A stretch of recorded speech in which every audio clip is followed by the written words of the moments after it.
So the topic is about the containment and COVID-19 pandemic in Kashmir division. Basically, the first case which we received was in March of 2020. That was the first case. At the same time, after that, there was a lockdown completely in Kashmir, and our infrastructure was not completely ready for handling COVID. During the time, if you see, I will be going through the different slides, presentations, and you can see the overall progress we have made and the overall healthcare system, which was completely, like dramatically, which was increased. There were many things which we were increased during the time period. We first of all, the innovations were done. Some challenges were there, which we overcome, and the innovations which were like there was, first of all, we developed a three-tier system which was established.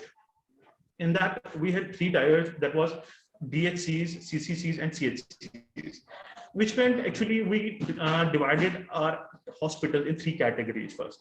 That was the first category where we had the patients of which required high level of oxygen and high level of treatment, like ICU facilities. We developed those facilities because before COVID-19 there were no ICU in the primary healthcare system. We had the ICU facilities that were available at the tertiary cares, but at the primary care, because the Director of Health Service Kashmir has which we control the district hospitals and sub-district hospitals. Okay, ma'am. Then at these facilities, we didn't have ICUs, nor did we had any kind of oxygen facilities over there.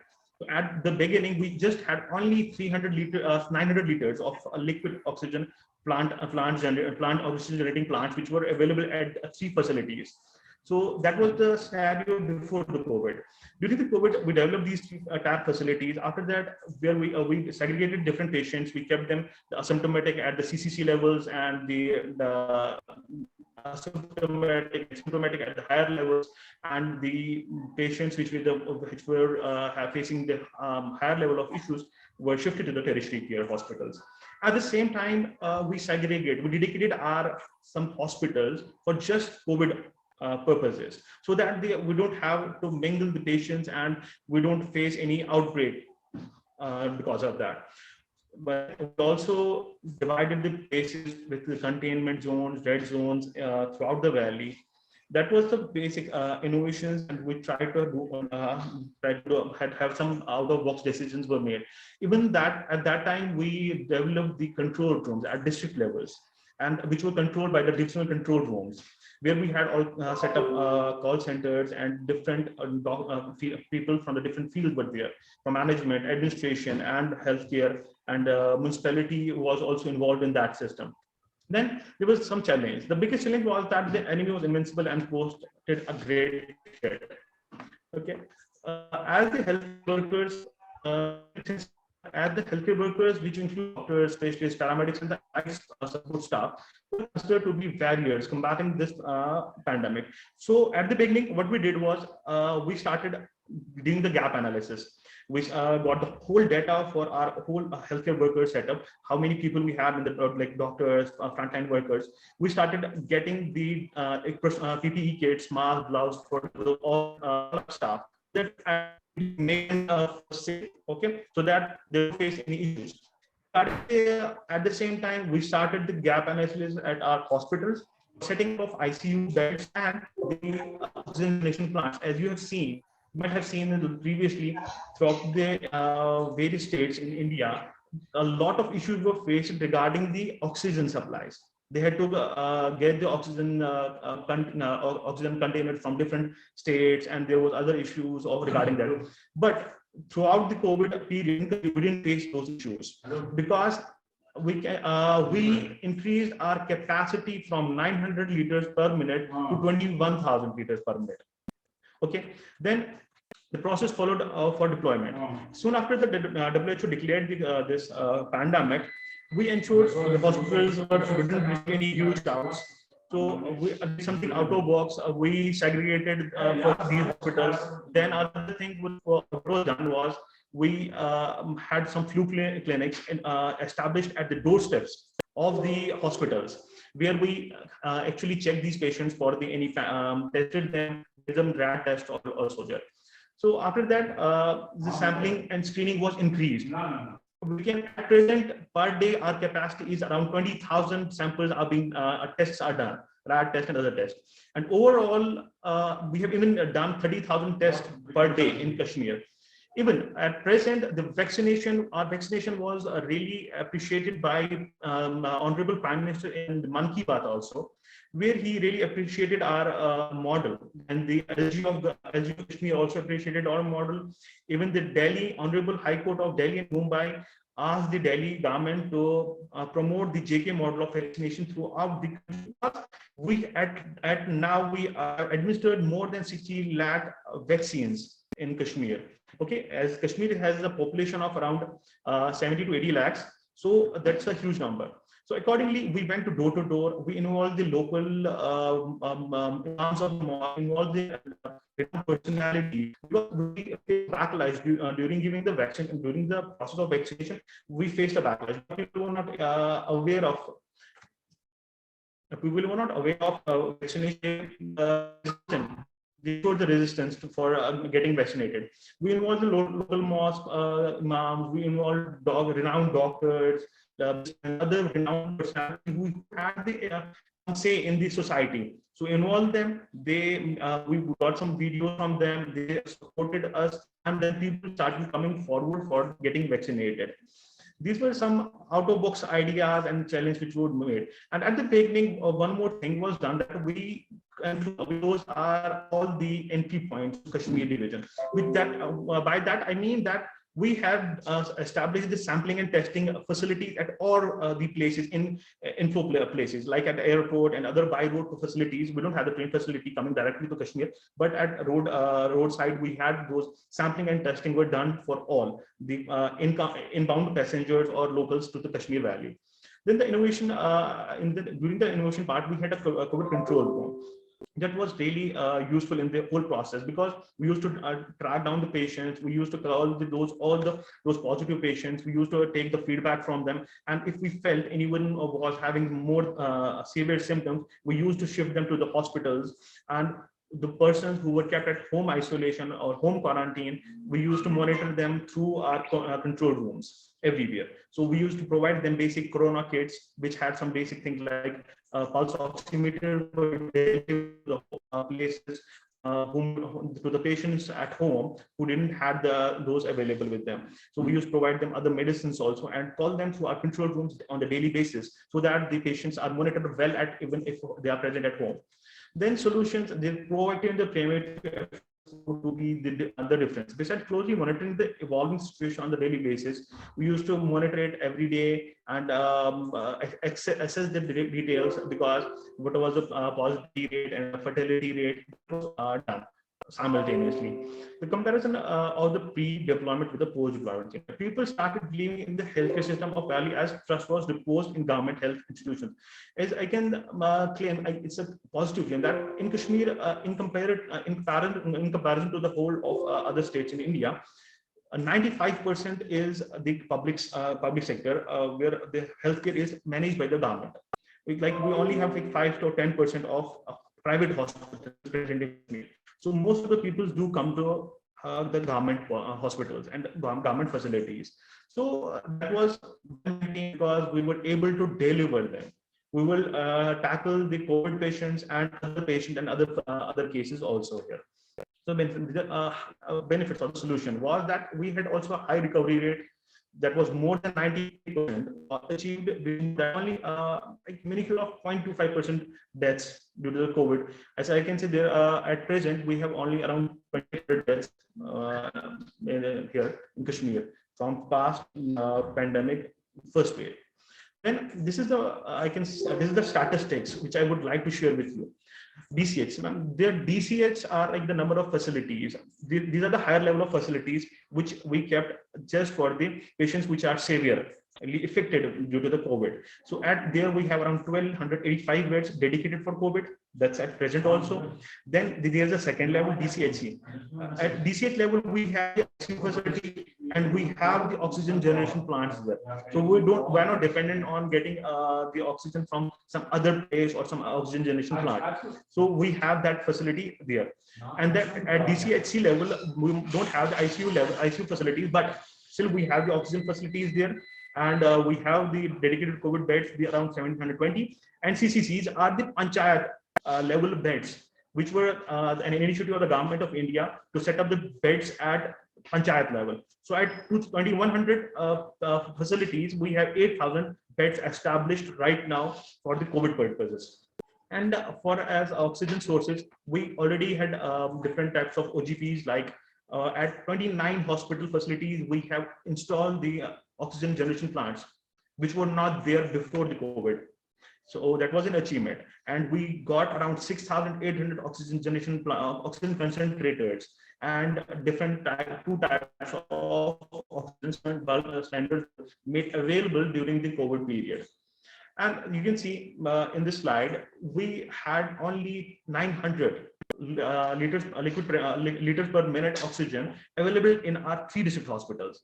But at present, after COVID, we made it necessary to have the oxygen generation plants at all the facilities, at least at the district level, at the divisional hospitals and district level hospitals.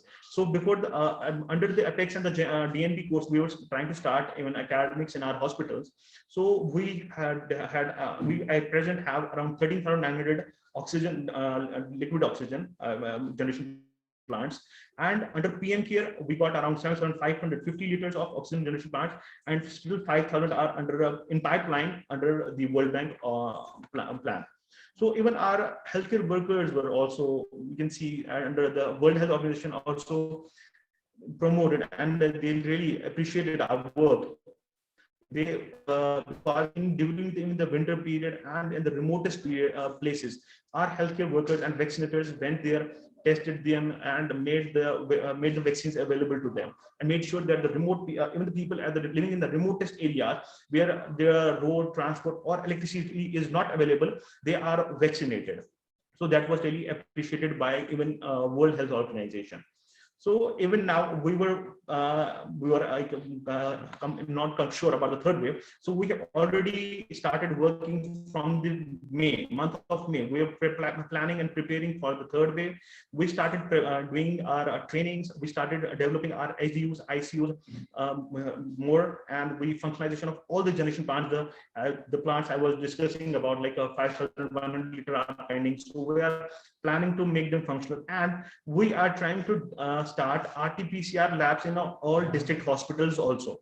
So that is also an achievement, because that's going to start within this month. We're starting RT-PCR testing at our district hospitals also. So you can see this is the whole scenario of the COVID. Your presentation 2 minutes. Can you conclude your presentation 2 minutes?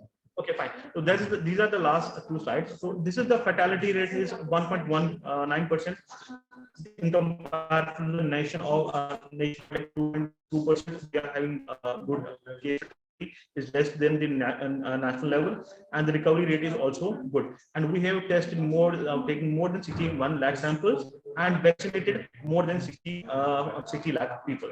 So thank you. That was all from me. Thank you. If any questions are there, I'm will be happy to take them.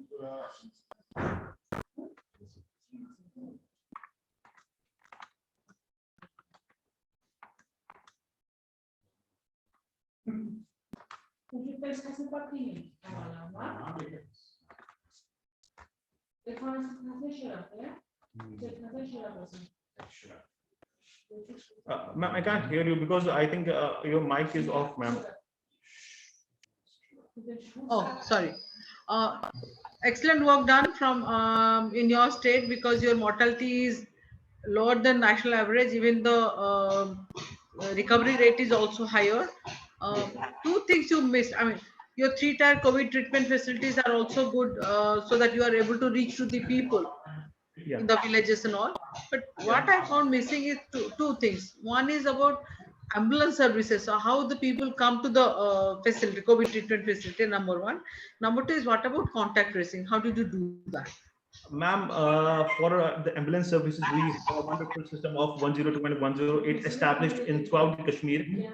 in 2019. So we don't face any issues regarding the ambulance services. And in addition to that, we do have additional ambulance services available with the hospitals also. So whenever any patient has any issues, they simply call 108 and the ambulance does arrive there, and within 20 minutes or not more than 30 minutes. So they can take this to the nearby facility. And regarding the containment of and contact tracing, there's a completely separate division and which is looking after that from the COVID control room, central COVID control room, and the district wise. Because from the day one, when we got our first case in the last week of March, we started vigorously contact tracing.